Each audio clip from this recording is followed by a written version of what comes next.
All right, welcome back. Let's talk some NBA with Big Wosny Lambre. Woz, how you doing today, man? I'm doing fantastic, man. Happy to be on with you guys today. Let's do some off-season grades right now because I want to go through big overview, stuff that's happened this summer, what it could mean for the season ahead. Let's start out with 3 different categories. We're going to do the Eastern Conference, Western Conference, and the Euros. Right now with EuroBasket happening right now, figure it's a good time to start off with some of the players in that competition right now. So I want to start off with Luka. Luka's weight loss journey was, what kind of grade would you give this? A, B, C, D, F? What's the grade so far for Luka's weight loss journey? I mean, I'm going to give it a solid B+. It's not just the weight, like, because losing weight is one thing, but it has to be functional, right? Like, are you quicker? Are you, more fresh? Are you putting less pressure on your body in terms of your joints and your muscles? And your lower extremities. Like, that's what the weight loss is for. It's not just this cosmetic thing or just this idea he's quote unquote taking care of his body. It's like what it actually means for his performance. And I think he does look, quicker than he was. Albeit I don't know that he's back to being sort of the 2021 version of himself, but I think, you can't say that it's anything but good. It's just, for me, my problem with Luka in the more recent past, in terms of his performance in the finals against Boston or even the previous playoff performance, is that he just felt like, he's not the guy that was constantly beating guys off the dribble and kind of getting them on his hip and then using his strength that way and just being a master of angles and, leveraging his body against defenders. It's been more of a not dribbling by guys and settling for the step back. And so I was hoping that the weight loss would bring some of that, more quicker on the ball juice that we saw previously in Luka Doncic's career. And I think some of that is back, to be sure. I just don't know that it's all the way back to the degree that I would have hoped. When you think about, remember the first time he played against Kawhi and Paul George in the playoffs, and those guys couldn't do anything with him. And it's not because he was doing a bunch of step backs. It's because literally he was just breaking these guys down in their primes, damn near, as defenders off the dribble. And I'd like to see a little bit of that come back to Luka's game. Yeah, I think with Luka, the defense as well, of course. That's been talked about over and over again with the flaws on that end of the floor. But it is interesting, like when you look at the shooting frequency numbers for Luka early in his career, the first 2 years of his career, 29% and 33% of his shots came at the rim. Last season, that was down to 15%. The year before that was 18%. And so taking more mid-range, taking a bit more three-pointers as well, to your point about settling for some of the jumpers. And I think with Luka, obviously, he's still a dominant player.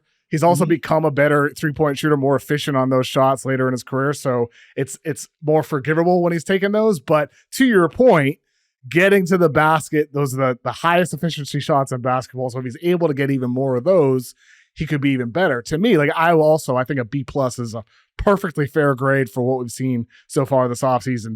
Before he had it doesn't seem like the knee contusion he had is any issue. He practiced on Monday. He's supposed to play on Tuesday for Slovenia. He had 26, 5 and 5 in the first half before he got knocked out. He did look nimble.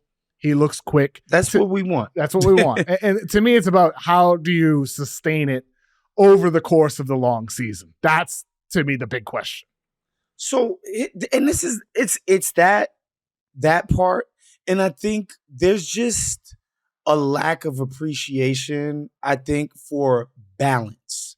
Like, we understand that we live in the 3-point revolution, and I was talking to a mutual friend of ours about this, when the Celtics went down against the Knicks. Yes, if you believe that 3-point shooting is good, like the Celtics are like the paragon of like, this is what wins modern basketball, blah, blah, blah. I don't think that has to be untrue in order to also feel like they just played a very unbalanced style of basketball. Like, it was just straight up too predictable that these guys were going to just fire off the very first available three, even while up 18 and against a team that they're clearly better than. Right. And I think on a team level, you see how that could, sort of mess up your results in terms of success. But on an individual level, I think it's the same thing. Like, the hardest things to defend are those that are unpredictable. And if Luka Doncic can become more diversified in his tech, thereby being more unpredictable, making defenses more unbalanced and like, oh, shoot, what do we do? Like, is this guy going to bully us and take us to the rack? Is he going to pop up for that famous step back? Like, he has a variety of things he can attack the defense with. And I think that's why it's important. It's not just like we want to be get off our lawn guys, KOC, and be like, stop with the jump shots. Like, it's not that. It's like you need to be well balanced in order to be most effective. Sure. And I think with him, of course, he's been an excellent playoff performer, but sustaining it over the full duration of the playoffs at the highest levels in the finals, having diversity on offense matters. And obviously, being able to survive on defense matters a lot too. Lauri Markkanen, so far for Finland, he has games scoring 48, 42, and 31 points so far in EuroBasket competition. Give me a grade, Woz, for Utah's decision to keep Lauri Markkanen amidst everything else they've done this offseason, losing a lot of veterans, bringing in some younger guys. They look like they're tanking, but they're keeping Lauri Markkanen. Give me a grade for that decision from the Jazz perspective. I mean, I don't even want to cop out because I think it is a B decision in terms of, I guess it's easy for somebody sitting on their couch who doesn't have to sell a product to a fan base in terms of getting people to pay their money, getting people to pay with their eyeballs on television, to be like, oh, tear this thing down to the studs. You don't need useful players if you're ushering in a youth movement. At the same time, this guy is a great player. Like the idea that you wouldn't want this guy next to your young guys who you're trying to rebuild around, I'm actually a believer that there should be a base level of competency even as you're rebuilding. This idea that you hand out, playing time to young guys as if it's like candy at Halloween, KOC, where it's just like everybody gets to play. No, you should have to earn your playing time. And the only way to actually do that is to surround the young guys with competence, thereby making them have to compete for their playing time. And I think keeping Lauri Markkanen around is justifiable for that alone. Like, I don't know why a bunch of young guys should have to come into a situation where there's no culture, no professionalism, nobody who's competent, nobody who's pushing them, and they're just sort of handed the keys to the franchise and it's sort of like just keep failing and nobody will ever care. There'll be no accountability. Now, do I think you need to do a Mike Malone and basically like be at open war with your GM and don't play any young guys ever? No, I don't think you should do that either. But I think that, again, there needs to be some level of give and take when it comes to the rebuilding. And I think Lauri Markkanen, especially because he's not this like ball dominant guy, he's a an elevator. He's going to elevate everything around a dude who is more ball dominant because he's so effective in his shooting and his cutting, and he can take advantage of mismatches, and he's just such a smart player, plays his ass off.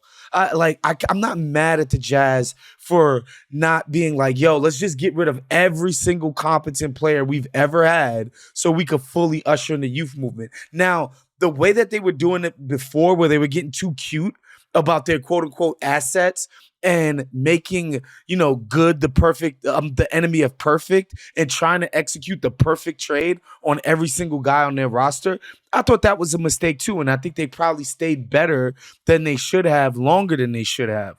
But Lauri, I think, should be on this team, man. Like, if they don't get a package that blows them away, because he can be a part of making their future brighter. I think those 3 points are all spot on, Woz. I'd go even further. I'd give it an A+ to keep Lauri. I love that. And the reason being is everything you said about the youth aspect. Like, you have some stability, you have some vets mixed in there. It creates a better culture for development, for the long term, for your future, for guys like Ace Bailey and Walter Clayton, these rookies coming in, helping them come along. But also, the fact is he came off a not so good season, injury riddled, production was down, efficiency was down. So if you're the Jazz, you're telling me after holding him in such high regard, unwilling to trade him last summer after one of the best seasons of his career, then you're going to sell low? I don't think so. I think you get a bank on Lauri having a bounce back year, and maybe he's so great that either you are like, you know what, we'll keep him and he can be part of our future too, or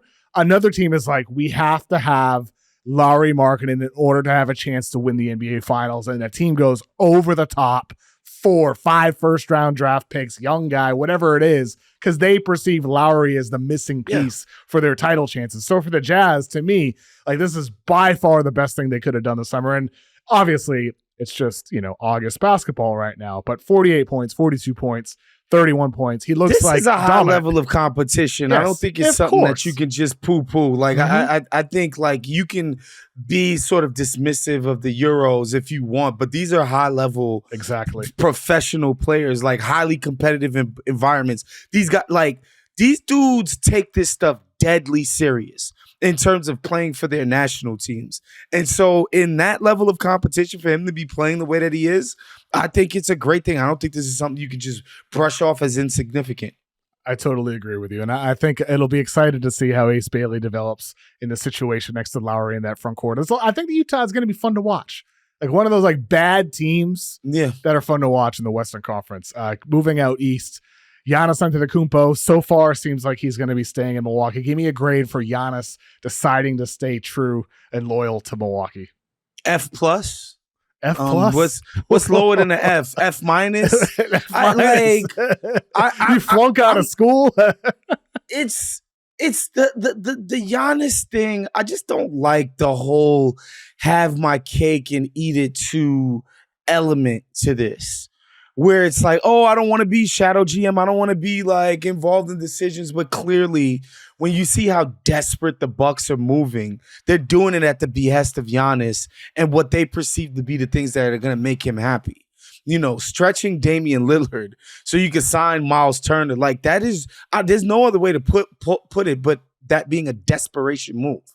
And you don't do something that desperate without the tacit and implicit approval of the most important play in the history of the franchise, right?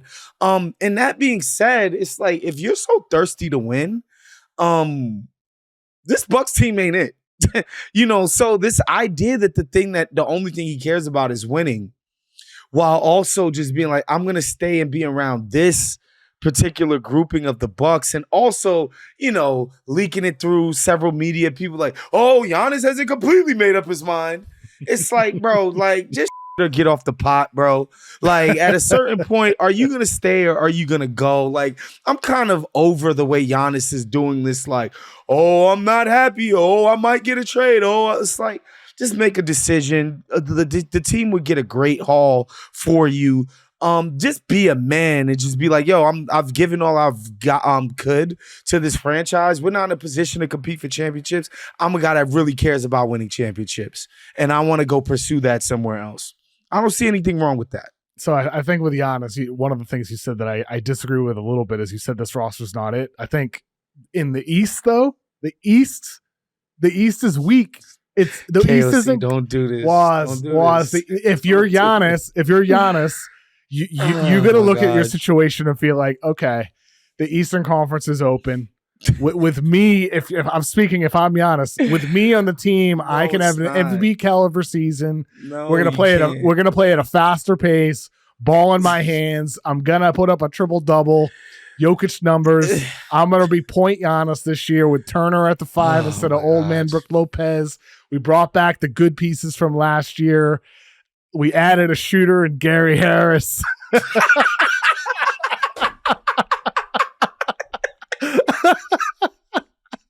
We added a smart plug guard and Cole Anthony. Oh, God. Well, I mean, look, I'm just saying if you're Giannis, you got to be looking at the situation feeling like, hey, if things are tweaked a little bit, we got a chance to make a run if we stay healthy. And so I know the names on paper are nothing special, when you're talking about Gary Harris and Kevin Porter Jr. and Taurean Prince and Kyle Kuzma and AJ Green, but when you have Giannis Antetokounmpo, to me, the big I get for what it's worth, I'm going to give him a C+ for the decision, because I think giving it a little bit of time is understandable. But to me, the big question isn't the roster was as much as the question is, what is Doc Rivers actually going to do with the system, and what's Giannis going to be willing to do? Is Giannis going to be willing to be point Giannis? Is Doc going to let this team play fast, up and down, switchable on defense, playing a modernized style, or is it going to be like the same one-dimensional, boring offense? Is that what it's going to be?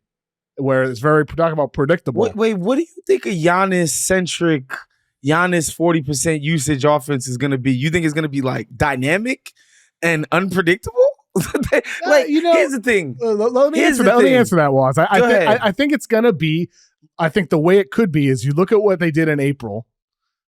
Giannis averages a triple-double that month. They're putting the ball in his hands. Basketball? That's what we're talking about? Yes, we're talking about April basketball. Where half the league is not playing any of their guys? Exactly. Okay, continue. April basketball.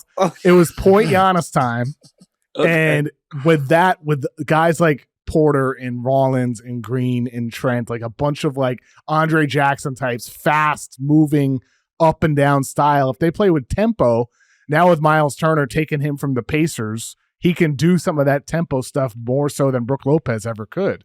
I think it could be a fast-paced, fun team with some motion and movement and ball movement. I just don't know if Giannis can play that way because we didn't really see him adapt with Dame over the last handful of years. We know he can't play that way. This is the thing. Like I have a long memory with Giannis because I was kind of side-eyeing this dude before everybody else because we got to remember why the Dame trade was made. The idea that Giannis would be your sort of only dynamism on the ball could result in quality postseason offense was obliterated. Like, we knew that was not the path to success for the Bucks. And so they did this all-in deal for Dame Lillard to try to accomplish a new way of imagining a Giannis-centric still offense. So my thing is, like, what you're talking about is what they used to do in the playoffs before Dame Lillard. And everybody agreed that wasn't good enough. By the way, it was backstopped by one of the most dominant defenses in the NBA at the time. So this whole Giannis dribble, fake perimeter star Giannis, which he's never been, by the way. He's always been one of our most dominant finishers in the history of the game. He's never been an elite on-ball initiator. Yes, he can do things in transition on the ball, one of the greatest transition finishers ever. He's never been a give him the ball 30 feet from the basket and let this guy operate and cook and generate great offense. That's never been something Giannis was elite at. Now that he's 30, I'm supposed to believe like he's even better at it. I don't see that. And again, if you have one of the sort of blueprint for this, because you know you're not going to generate Denver Nuggets at its peak level offense, right? We know that's not going to be the case with a Giannis-backed, Giannis-centric, Giannis everything offense. We know it ain't going to be pretty. We know it's barely going to be competent. If that, it needs to be backstopped by one of the league's best defensive units. Do you see one of the league's best defensive units on this roster? Probably not. Personnel-wise? Probably not. So that's why I'm like, if you're not going to have, we know, like, they're not going to generate elite offense with this. It's not going to happen, KOC. But what about the fact that defense the East is not going to be top 5? But what about the fact they're in the East? They're not like, this is the thing. I think we got to get out of this superstar-driven era that we all grew up in, where it could be Shaq and Kobe and Devin George, or it could be Mike and Scotty and Judd Bushler and Randy Brown and Steve Kerr. Like, your roster needs to be more well-rounded, even when you have the best of players on your team. Like, just look at OKC. Look at Denver.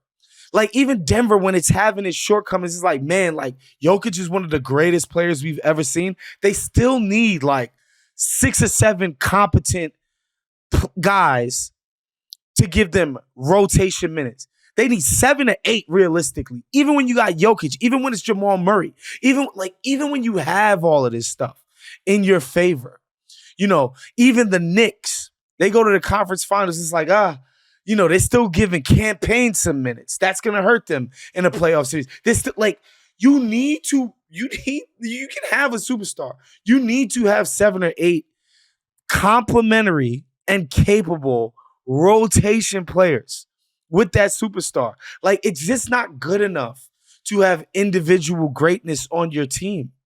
Like, and so like this idea that like I'm supposed to look at the Bucks as better than Detroit, I don't think so. I think Detroit just has way more evenly dispersed talent throughout their rotation. And Detroit's going to be better. Orlando's going to be better. We know the Knicks are going to be way better than them. Obviously, Cleveland is going to be way better. Those are 4 teams right there that I think are cut above these guys. And that's before we consider a Giannis injury for 6 weeks or anything like that. Like, I'm not seeing this Bucks. I can grant you that Giannis might have an individually brilliant season where he plays amazing. I'm not saying that's not possible. I'm just saying in today's NBA, it's not good enough. Like, I think about the ultimate example of this, which is 2009, 2010 LeBron taking Cleveland like 63, 66 wins with the likes of Andy Varejao and Sasha Booby Gibson and Sasha Pavlovich and Delonte West in the Western Conference Finals against the Magic, where they lost to Dwight Howard and Hedo Turkoglu and all of those guys. He was the second best player on that Cleveland Cavaliers team. They went to the conference finals, guys. Like, that kind of can't happen in today's NBA. Like, it's just the league is just too talented for you, even one of the all-time greatest players. And I would submit that LeBron in 2009, when you combine his skill with his raw athleticism, like, this is one of the like 2 or 3 greatest NBA players we've ever seen. And yeah, you get 66 wins back then. You could even get to a conference finals. Giannis could play like peak Jordan next season. This team is not winning 50 games. Like, I swear to God, like, they're just not good enough. Okay, what is there going to be their calling card on either side of the ball? Like, they're going to be like a stop. Like, they're going to stop you defensively. Because we know Myles Turner is now a better offensive player than he is defensive player. Where early in his career it was kind of reversed. He was like this elite big guy who could switch, who was a great rim protector, he's still a good defender, but he's not an anchoring defender anymore. And I love Kuzma, but I think he got poisoned, man, by being on such teams for, basically 5 years after the Lakers got rid of him. Like, he's developed just horrible habits. And it's just like Kevin Porter Jr. is going to be prominently involved in this. And like, Cole Anthony, shouts to him, Art Bishop Malloy product, CHSAA product. Love the guy. This is the foundation of quality. What exactly, KOC? I'm not seeing it. Sorry, Bucks fans. I think the argument is simply the East sucks. You have Giannis. You win you win 47 games, and you get in and you get a chance. 47 games is a lot. But to your point, I think everything you said about the quality of depth is true. I mean, we saw it with Boston 2 years ago. We saw it with OKC this year. We saw it with Indiana going to the finals and they lose. Like, having depth is so critical. It's so big. Yes, it's so important. And that's where I think this year, Giannis, if it doesn't go well, if you're right, if everything you're saying pans out to be true, that will be the lesson that I think Giannis learns this year, where it's like, well, you know what?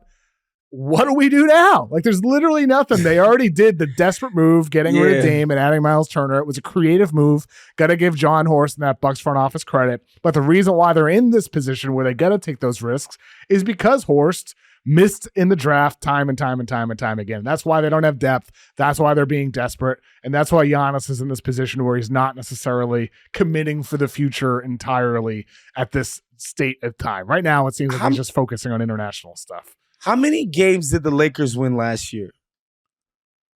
Let's fact check this real quick. Pull that up. The Lakers won 50 games last year, the 3 seed. 50 games last year. Yep. 50. With the combined production of Luka Doncic, LeBron James, and Anthony Davis. That was a 50-win team. Well, there's also the West.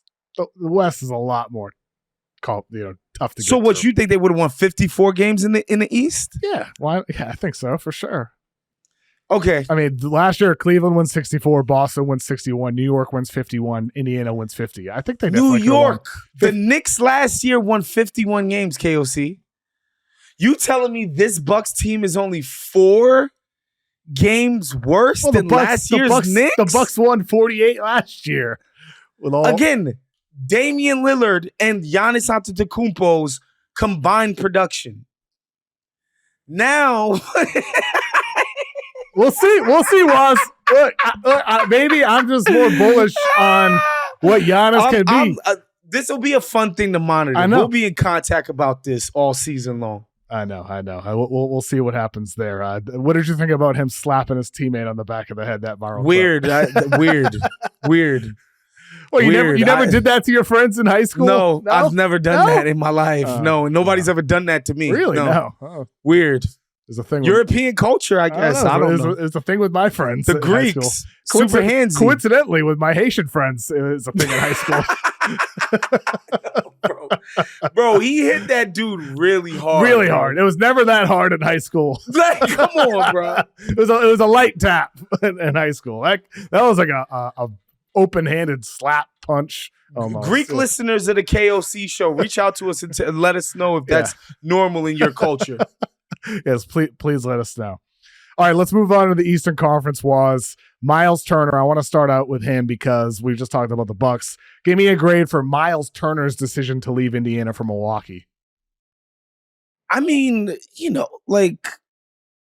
I was so happy for him to get a chance to go to the finals and be so instrumental in the run because, and it's been said, like the guy's been on the trade block for 5-6 years, every single year. Every single year, this guy's been in trade rumors, and he's done, I just think the world of the guy and his game and how he's developed as a player. Like, I'm one of the biggest Myles Turner fans out there.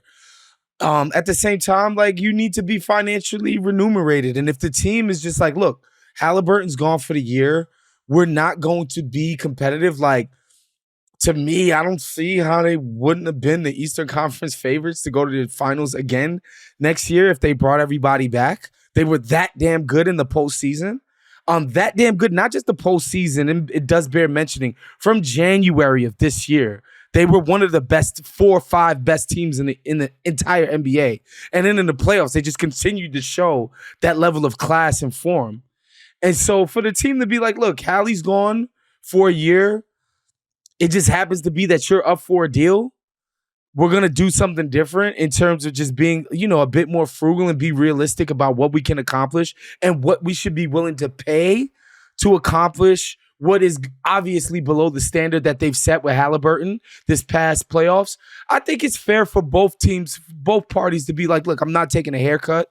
I've given you guys so much. I help you guys get to the finals. And Indy's saying, look, we're not going to do anything next year. I don't see why we should be expensive to do so. So respect to both teams. I'm glad they facilitated that move for him. I'm happy he got paid. I don't think there's many guys that deserve it more than Myles Turner. And so I give him an A+, man. Get your money. Yeah, I think so too. Give him an A+. Tough decision, I'm sure, to leave Indiana, but for him, you come so close to a title, and now it's going to be a year in which there's no title chance. You go to a situation where you get your money, you get paid, take care of your family, and even though we disagree on the Bucks' chances, you feel like you give yourself a chance to still win. Yeah, you're still on a competitive team. It's not like he went to Sacramento or anything stupid like that. He's still on a team that can do something relevant. And, the only thing I will say, too, I think I would have been very interested in watching the Pacers run this entire thing back without Hallie, because I just think the world of these other guys. Me too. Nemhard, when it comes to Nemhard, Mathurin, Neesmith, I mean, it's crazy. McConnell, like, Siak, like, I just think the world of these other dudes and what they were able to, like, the thing is, like, they just kept doing it, KOC. Like, these guys just kept being nails in big spots. And not just like, the scrappy stuff, like being great on-ball guys, being great defenders, rebounders, full-court pressers. Like, bro, like, I would have loved to try to watch them try to piece together a competitive outfit. Almost like if you remember, Toronto the year right after Kawhi left, where people were like, oh, Kawhi's gone, they're not going to be that good. And they were just a hyper competitive bunch. And, played their asses off in the regular season and in the playoffs. Gave Jason Tatum, oh my God, he's still having nightmares about that series against OG Anunoby and all of those guys. I would have loved to see them kind of have a bounce back type of year, but I think Pritchard and them, those guys have earned the benefit of the doubt in terms of roster construction and how well they know their team and their guys and how they're going to respond. So, I trust that they're doing something smart here. The Knicks fired Tibbs, hired Mike Brown, added Gershon Yabusele and Jordan Clarkson. Give me a grade for the Knicks offseason. I give it a B. Only a B? I give it a B. What's holding it back from being higher than that? Only reason I give it a B is because I just don't know if Mike Brown has the gravitas that these guys are going to actually allow him to coach. What do I mean by that? The Knicks played this very deliberate, unimaginative style of offensive basketball. Jalen Brunson, like a 50% usage in clutch time. Karl Towns can't even find the ball. They're paying him damn near $60 million a year to turn him into a freaking glorified screen setter and floor spacer. In the biggest moments of games. Just the theme of this pod has been predictability. And, some people would say methodical if they're being charitable. I would say it's just too predictable and not dynamic enough. They know, I think internally they knew that in order to take another step, they had to become a more varied and diverse offensive attack, right? And the way that you're paying the guys around Brunson, they should have more responsibility and more ownership of what the Knicks do on offense. Also, Mike Brown's offense in Sacramento was legitimately a well-run, very smart, way more egalitarian type of offense that you could tell was very influenced by Steve Kerr and his time with the Warriors. Like, the Sacramento Kings had a really nice offense that they run. Mike Brown wasn't always associated with great offenses. He was defense. He was a defense first guy, and his offenses were, I don't know, I just let LeBron figure it out. That's what he was associated with early on in his career. And in Sacramento, he changed that dynamic completely. Like, this guy coached them up on offense. And I think if the Knicks allow him to, they'll take my B grade to an A. But I don't know that Mike Brown has the sort of cultural within the game, within the league, amongst the players, cachet, for him to come in and be like, yo, Brunson, you're going to get off the ball. You're going to trust that we're going to generate quality offense without you pounding the freaking air out of the rock. In crunch time, you're going to let other people do stuff and achieve stuff in crunch time, whether it's Bridges, whether it's Anunoby, or what I would like to see, Karl Towns. Like, I wonder if Mike Brown has the respect in order for him to go out and explain to these guys that they need to do it completely different than they did before. So that's why it's a B for me. Like, I heard Mike Brown and I was like, I think if Mike Brown is allowed to actually implement a new offense, I think he would implement something that you and I would recognize as like really cool and fun. For sure. I mean, however, with those Kings teams, they are kind of the blueprint was, because you think about Sabonis, DHOs at the elbows. I mean, come on. Cat can do some of that stuff, but with a far better three-point shot, better off the dribble game. So, like, you pair that with Brunson, you get excited about the idea of Brunson in motion and movement and Bridges coming around a screen, getting into the mid-range. OG, instead of spotting up in the corners, like the idea of these things, Josh Hart, and this is kind of this weird piece right in the middle of all of it. Like the idea of this is very, very, compelling. Very exciting. Yes, it is. And like, I think the Knicks, hopefully Mitchell Robinson can have a healthy season, having two bigs playing with Cat and Robinson, or just one big out there. Like, all of it is very, very exciting for what the Knicks could be. But to your point, will the roster embrace this? If that is indeed what Mike Brown would want to install with this personnel, is Jalen Brunson willing to play that way after he has tasted great success being the ball dominant force that he is and that he's become? So I think if these guys, I think one of the reasons why I'd give this an A rather than a B right now is because I'm betting on honest conversations among those guys, the Nova Knicks here, with all those guys that seem to have a very close relationship.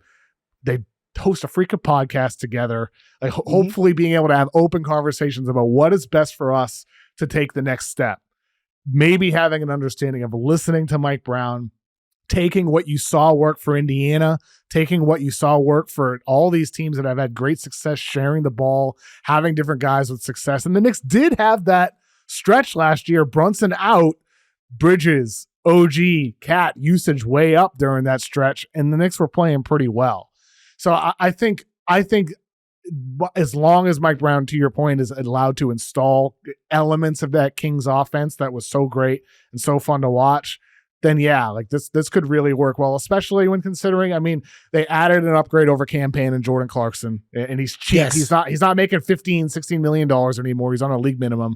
And then Gershon Yabusele, who's become a knockdown shooter, adds even more front court flexibility. Excellent pickups, yes. KOC. So these, in terms of like the bang for the buck, the fit, the need, like, excellent job by the Knicks front office. And the reason, and people will say like, oh, you said all these great things about Mike Brown. He's obviously a good coach. He's obviously super accomplished. Why are you so down on the hire? Because to me, if you're in a position that the Knicks are in where like you can taste the NBA finals, it's right there for you. You can literally smell the NBA finals. What they were supposed to do, where they were supposed to go take their market power, their financial might, and go blow Eric Spoelstra out the water. Say, yo, I'm going to guarantee you $150 million. Come be our coach. These motherfuckers will have no choice but to listen to what Coach Spoelstra got to say. Yo, Steve Kerr, Joe Lake could be playing with you sometimes over there. I know you love Steph Curry. I know you've won all these rings. Come embrace a new challenge. They got $150 million for you. You know, to be in this position, I would have liked to see the Knicks actually exercise some of the market power that they possess. There's no salary cap on coaches. Go blow out whoever it is that is at the top of the profession, bring them to New York because you are on the precipice of the NBA Finals. And so to me, Mike Brown, like, I got a lot of love for Mike Brown, but like, this is not it just doesn't feel like an urgent enough hire to me. Where, like, I get it, your guys are relatively young, they're all in the contract, and you feel like, oh, we're going to have chances to get to the championship. I just think that's taking things for granted in a way that the Knicks shouldn't, and I think you're not OKC, you're not Indiana, you're not Memphis. You guys have money. You guys have an advantage that some of these small markets can't do around the edges in terms of personnel that aren't players, and I think the head coach, they should have went balls to the wall to get a guy at the top of the profession in there. And that's why I'm more down on the Mike Brown move than everybody else is. All right, the Pistons, they made a head coaching change a year ago, getting JB Bickerstaff. They made a lot of changes this offseason. They lost Tim Hardaway, lost Dennis Schroeder, Malik Beasley. Well, I mean, you know, he's caught up in the whole gambling scandal right now.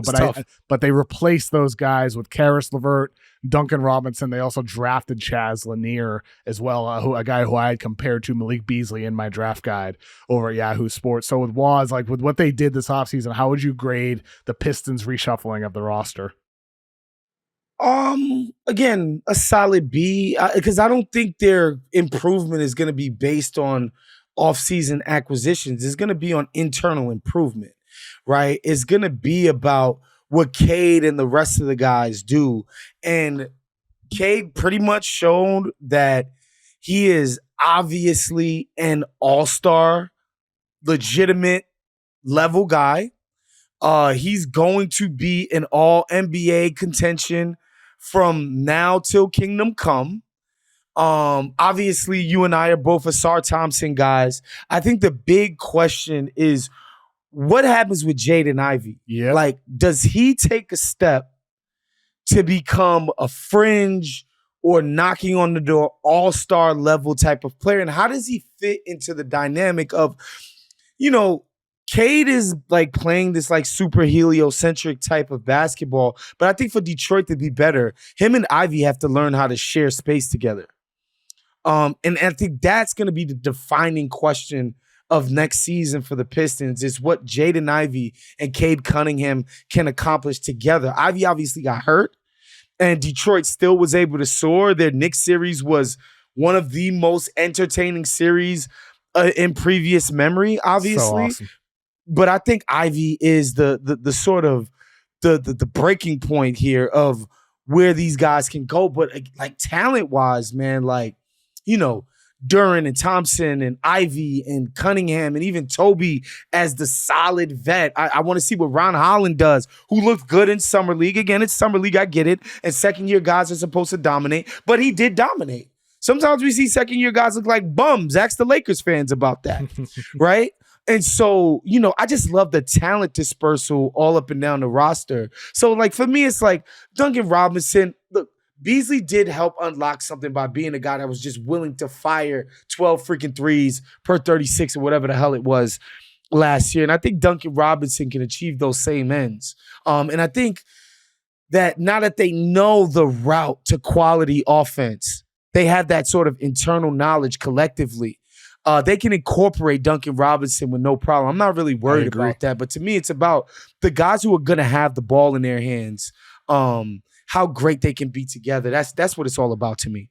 I give the Pistons an A-. I think they did a good job replacing the guys that they lost. But I think you're spot on about I think Schroeder's going to be missed, though. Yeah, you know, unless Ivey can fill some of the ball handling. Yes, exactly. Which gets to your point here. Like the big picture question with the Pistons isn't about them drafting Chaz Lanier or signing Karis LeVert. Like these, like, you know what you're going to get from those guys, and there's like a level of certainty with what you're going to get from those guys. The big question is Jaden Ivey gonna become the guy that they hoped that he would become when they drafted him? And if you look at last season, he was having the best season of his career until he got hurt, and he missed the entire rest of the season after he got hurt in January. But the numbers with him prior to the injury, Cade Cunningham on the floor versus off the floor, Jaden Ivey with Cade on the floor, as you'd expect, 18 points, 4 assists, 5 rebounds per 75 possessions. This is according to databaller.com. Without Cade, he was at 26.6 points per 75 possessions on a 57.6% true shooting. So super efficient, high volume scoring with Cade off the floor. And so if you think about Detroit, if he can be elite shooter, second banana behind Cade when they're sharing the floor together, but then be this guy who, like, as you said, is knocking on the door of being an all-star type of guy with Cade off the floor, then suddenly the Pistons are a team that no matter the lineup, no matter Cade on or off the floor, this team can be super, super hard to stop offensively. And so Ivey is the real key to that with their success moving forward. And I think to a lesser extent, guys like Ron Holland, I mean, he's only his second year. I think you want more defense from him before you're worried about the offense. Yes. Same thing with Osar Thompson. You want more defense, and that's what you're getting from him already. Offense, hopefully it comes along, but you know you're getting tough, gritty defense. And I think, you know, like you think about like these young teams in the NBA nowadays, like a lot of them, they have defense. Like they have solid defensive players. Pistons got that. Exactly. And I think with what was that you said? I said the Pistons got that. Yeah, they got that. They got the toughness. They absolutely have that. And Orlando has that too. Well, Orlando, the big concern with them has been shooting. They were 30th in the NBA in three-point percentage, 22nd in the NBA in three-point attempts. And then they go and add Desmond Bane, giving up a ton of first-round picks.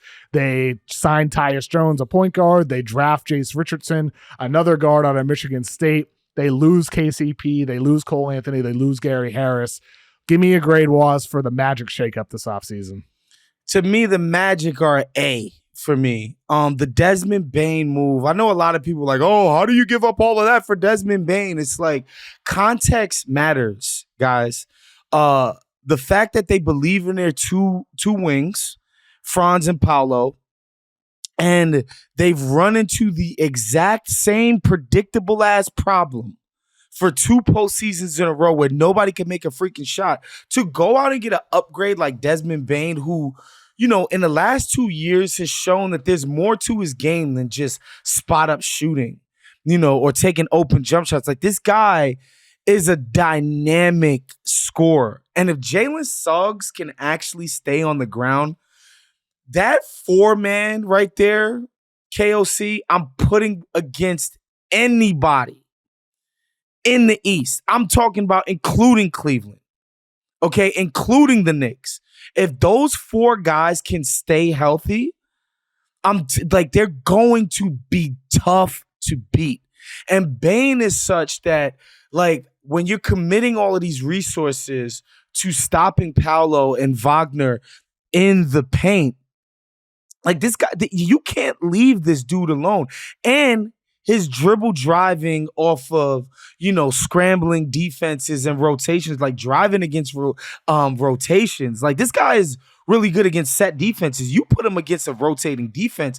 Like, now the Magic have an offense that's like, oh, this is like getting to be kind of scary and can be dangerous and even dominant at times. And so for me, I think Desmond Bane, like, this was a guy that was carrying offense for Memphis throughout many portions of the last 2 seasons because of Ja Morant, his myriad of issues of not being able to stay on the court. And you now ask him to do the most highly optimized versions of that in Orlando. I think, like, it's just a no-brainer to me. To me, it's about Jalen Suggs, man, really staying on the court, because I think the jump shot finally started to fall last season. It finally started to feel like something that was pretty close to reliable. Which clearly took his game to another level. I don't know if you were watching a lot of Magic early last season, man. Like, Jalen Suggs was a freaking beast. And I think most importantly, even more importantly than the sort of tangible stuff that he does on the court, I think Suggs is the mindset and the temperament setter for the team. He is the most maniacally competitive person. Like, he's one of the most insanely, like, Kevin Garnett, like, almost toxic level competitive kind of guys in the NBA. And I think that element is so important for the Magic. And so Suggs, to me, the combination of adding Baines and having Suggs actually stay on the court, I'm super bullish on what the Magic could do next year. Me too, Waz. I mean, I think when you look at last season in the NBA, there were 21 guys that took over 8 3-point attempts per game. Desmond Bane was not one of them, but he is one of the best shooters in all of basketball. I think you're going to see his usage go up from 3-point range in Orlando. Yes. You're going to see him involved in 2-man actions with Franz Wagner and with Paolo Banchero and even with Wendell Carter. You're going to see Desmond Bane heavily involved in this offense. And I think your point about, with Franz and Paolo, like, you want to see those guys shoot well. Like, it's important for them, especially Franz Wagner, to become a competent shooter. Banchero, we've seen more flashes than we have with Wagner in recent years.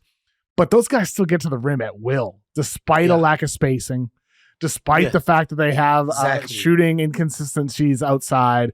They still get to the rim at will. And so if you're adding more spacing to the equation there, with Desmond Bane being the key piece among the other guys that you added this offseason, like, suddenly they could get even better, leading to kickout opportunities, leading to Desmond Bane attacking against a rotating off-balance defense.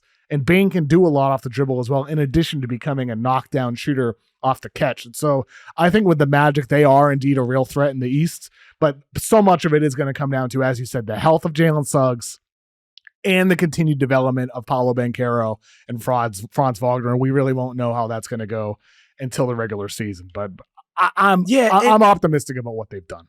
And another thing to remember about last season, like, again, I'm somebody, I don't know that there's ever been a bigger Kentavious Caldwell Pope booster. He stunk last year. But he just could not make a shot. Crazy. And just to piggyback off that, even if KCP was playing at his best last year, like, what Desmond Bane is bringing to the table is an order of magnitude way more. It's just another level in terms of the difference this guy can make for them. So, like, even your most optimistic KCP projections don't even meet the basement of what we can expect from Desmond Bane next season. And so that's what I think is really important about the Magic outlook and projecting what they could do in the future going forward.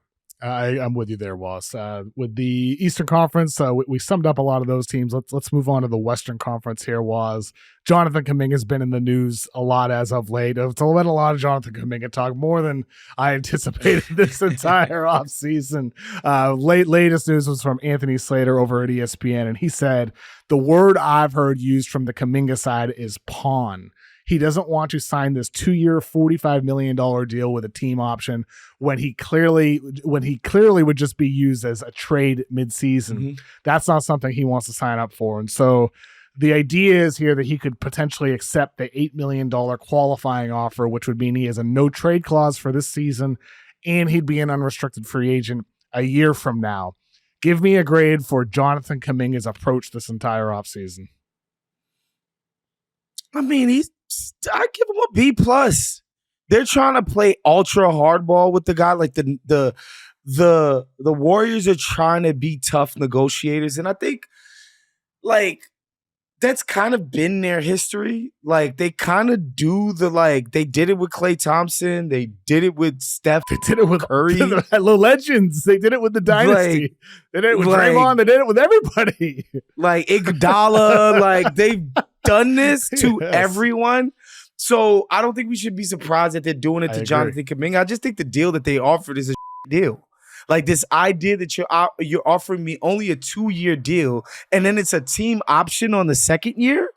Like what would be so I'm being held hostage by you as pure trade bait on the second? Like why would Kuminga not just be like, all right, you're offering me 15% more in guaranteed money, but I get my freedom at the end of it, and you can't trade me if I do my qualifying offer. Like they need to get off of there. Like, oh, we're the masters of, we're freaking art of the deal, Donald Trump here, and we're just master negotiators. They need to get out of here with that and just give the guy a fair deal or just move him.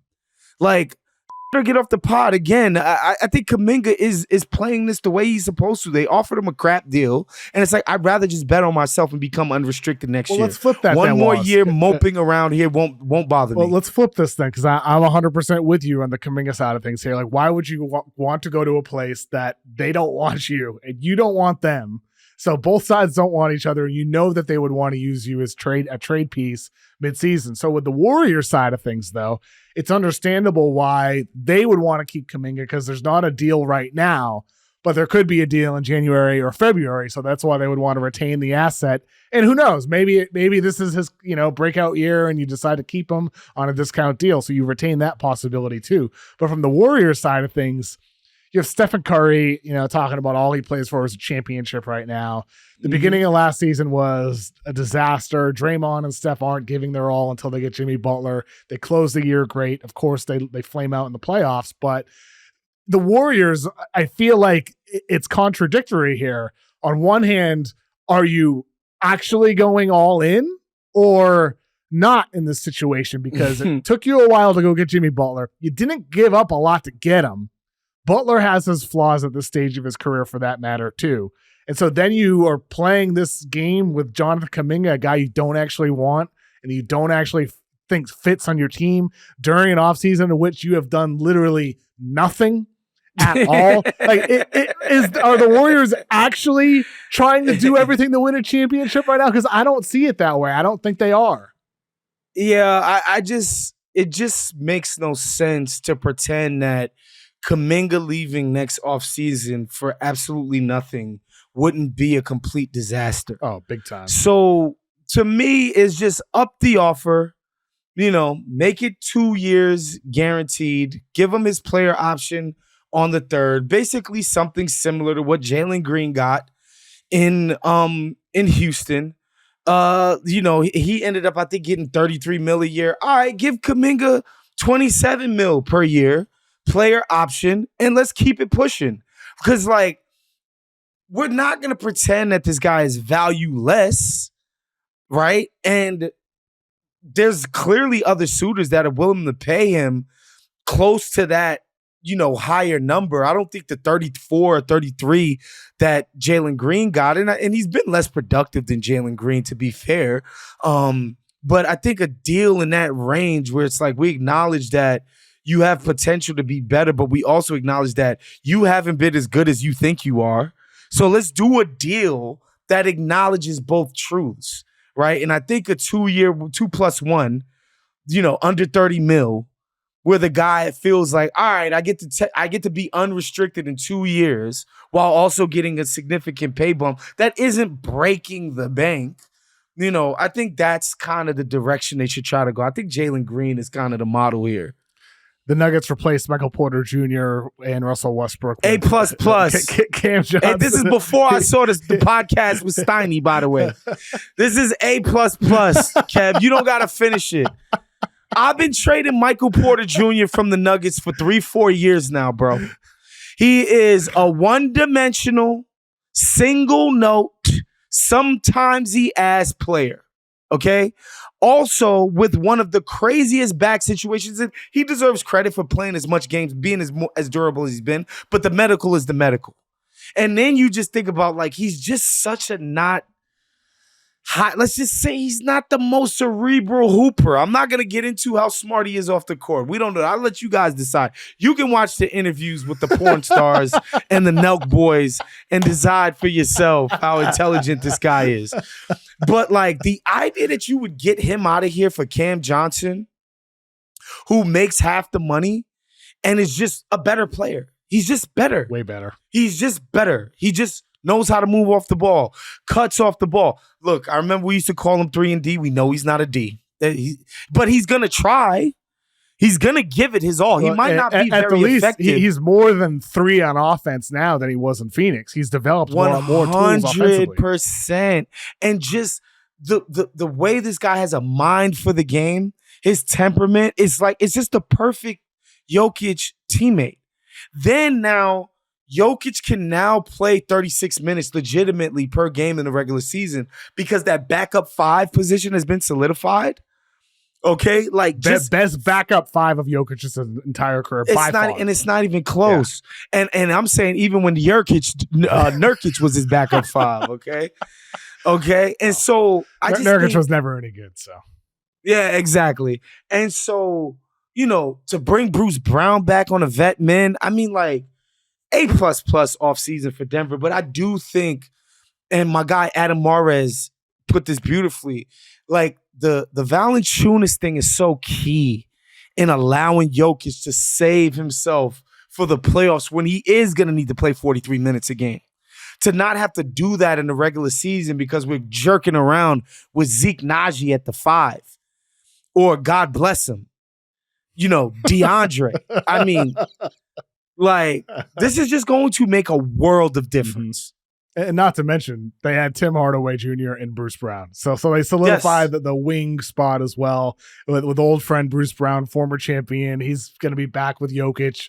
Maybe Bruce Brown returns to the guy we saw in Denver. So I think they on paper, they've closed the gap with OKC. The question is, has their young guys, will they take another step to widen the gap again? You know? But I'm the biggest OKC skeptic in the media. All right, probably. Well, let's move to OKC then. Give me a grade for OK's decision to do nothing besides re-sign their own guys.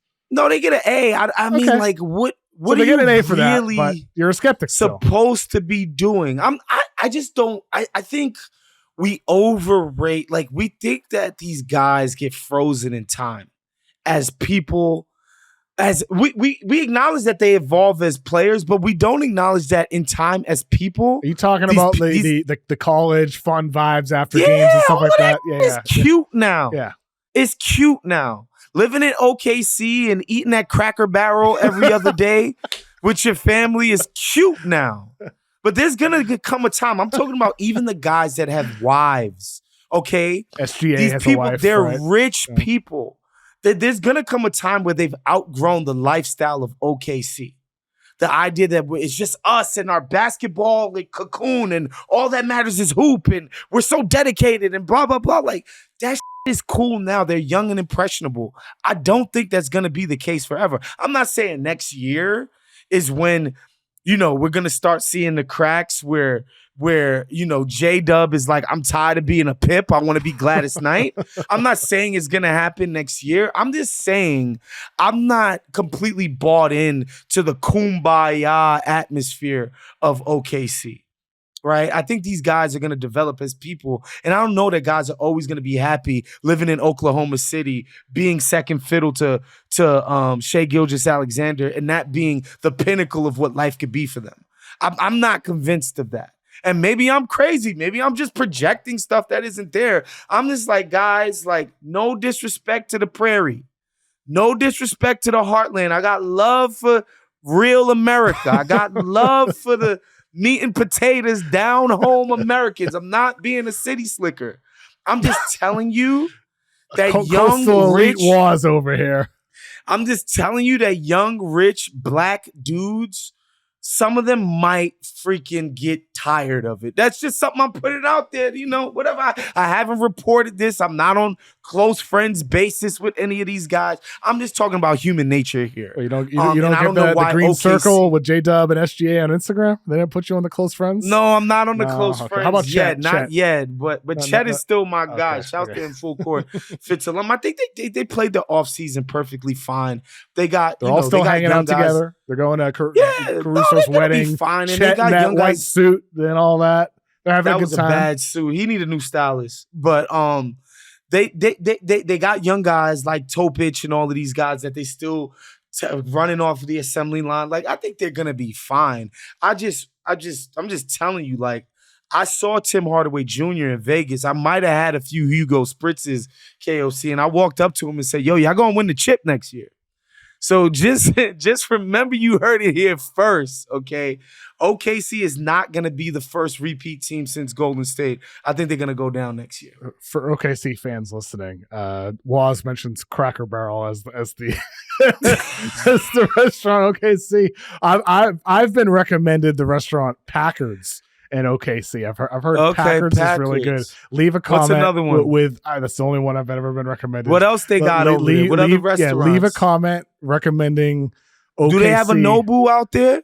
I don't know if I'd want the Nobu sushi in Oklahoma. Okay. I don't know if I want interesting the non-fresh. Do they sushi. have a Carbone out there? Interesting. Okay. These are just I'm just asking questions, man. I'm just asking questions. Do they have a Delilah out there? What a coastal elite was. Unbelievable. Listen, I'm just asking the questions. LA, do they New got a York. pergola out there? I'm just asking the questions, guys. I'm not saying like that guys should want to leave. I'm just saying what I've known about NBA players and what they care about. It seems like OKC doesn't offer a lot of those things. And I'm talking about even for the guys that are married, have kids and all of that stuff. It's a great city for the average American. Yes, the average American would love to raise their family in a city that possesses the qualities of Oklahoma City. I agree. But we're not talking about average Americans here when you're talking about NBA players. That's all. I'm just pointing that out. But at the same time, that might be true. But if this team continues to win 60+ games and they have a good group of guys, and you feel like they have but if you feel like you have a chance to win to be a dynasty, if you feel like you have a chance to be part of something bigger than you, why would you not want to invest in that and be part of that? It's KOC, stop it. That sounds good to you and I on the outside looking in. That's not how these dudes are wired. But some operate that way. Not everybody. Not everybody just wants the bright lights. At a certain point, the winning starts to have diminishing returns. Because it's like, I've been there and done that. Like, sometimes I want to conquer something new. And the only way to achieve that is to do it somewhere else or to do it in a different capacity, right? Like, that becomes the new challenge. Like, yeah, I can be a role player on 6 straight 65-win teams, but that just means you've done it 6 straight times, right? It's not the same as a guy who was on a team 30 wins every single year. That 65-win season becomes more, it feels better. Sure. Like, there's just no two ways about it. It's like when you ask, when you ask Derek Jeter somebody, oh, which championship matters? Which one do you cherish most, the first one or the fourth one? He's going to be like, it's the first one. right? Like they start to have diminishing returns the more that you do it. I'm not saying these guys aren't gonna want to win. These are the most competitive people that our species produces. These guys want to win. But just winning in a vacuum is not always the only thing. There's different things that soothe these people's egos, KOC. And it can't always be placated by being the fourth best guy in Oklahoma. I'm sorry. There are different challenges out there, guys. I'm just acknowledging that truth. I'm not breaking up the team next year. I'm just saying everybody projecting 10 straight years of 60-plus wins for OKC. I'm like, you guys don't think about the human condition like at all, do you? That's just I just find that to be baffling. Here's the thing, Waz. I bet you Sam Presti is thinking about the things that you're talking about because his choice multiple years in a row now to keep the picks. He could have traded 3 picks and gotten a center a year ago. He could have traded multiple picks to go get Lauri Markkanen and package guys together. He could have done literally anything he wanted with the picks. And instead he kept the picks. And this year he drafts Thomas Sorber in the first round because he knows at some point Isaiah Hartenstein is probably going to become too expensive or is going to walk. He knows these guys. He drafts Topic because maybe at some point Jalen Williams wants to go somewhere else and he's going to need another ball handler.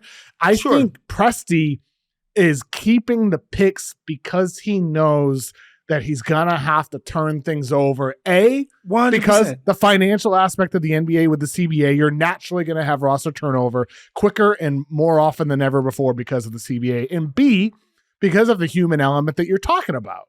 Where there's going to be a guy that decides they want to go. It's going to happen. Teams always are changing. It happens in every sport, in every league. And with OKC, it's inevitable that somebody's going to leave or want to leave at some point. It's just a matter of when. By the way, I can already hear like OKC fans being like, these fucking idiots are trading our guys already and we just won our first one. Nobody's doing that. I'm not doing that. I'm just saying the way the media generally portrays it as if these guys are going to rattle off. Who does that? Everybody, bro. Kev, everybody. It's like, okay, all of these picks, the picks are to replenish the guys that are eventually going to leave. That's why they're keeping the picks. Yes. It's like, we're going to have to replace the Hartensteins. We're going to have to replace the Carusos. Like, eventually some of these other guys who want cheap deals are going to demand way more money. They're going to get poached by other teams. Like, all of that stuff. Like, and I'm acknowledging it. And I want to say, too, Sam Presti, I was a bit of a Presti skeptic and hater. The minute he got Paul George to re-sign in the Prairie, after that man told people for 5 years that he wanted to be in Los Angeles, he got him to re-sign. I was like, yo, this guy is the best at his job. There's nobody better at connecting on a human level, seeing the bigger vision. Like, there are people that like understand how the cap works and how you gotta, allocate talent and blah, blah, blah, blah, blah. But like him being able to connect with the dudes on a human level while also sort of understanding the holistic elements of putting a roster together, I think is brilliant. He's one of the best. And also, don't get it twisted. He had Kevin Durant eating out the palm of his hands in them early OKC years. But if you ask KD, would you ever go back to Oklahoma? No. I'm not doing that no more. I'm too big. I'm too global. I'm too much for OKC. And I think that will always be a limiting factor for OKC. That's all. That's all I'm acknowledging. And I don't think they're going to win the championship next year. I can't. Just throwing that in there too. What's your prediction to represent the West right now? Is it Houston? Oh, Denver. KD? Is it Denver? What do you Denver. get? Denver. Okay. Denver is just the improvements that they made. Like, we gotta understand. Like, these are the guys that gave OKC. I mean, until the Pacers, honestly. Again, like, we're pretending OKC is like this.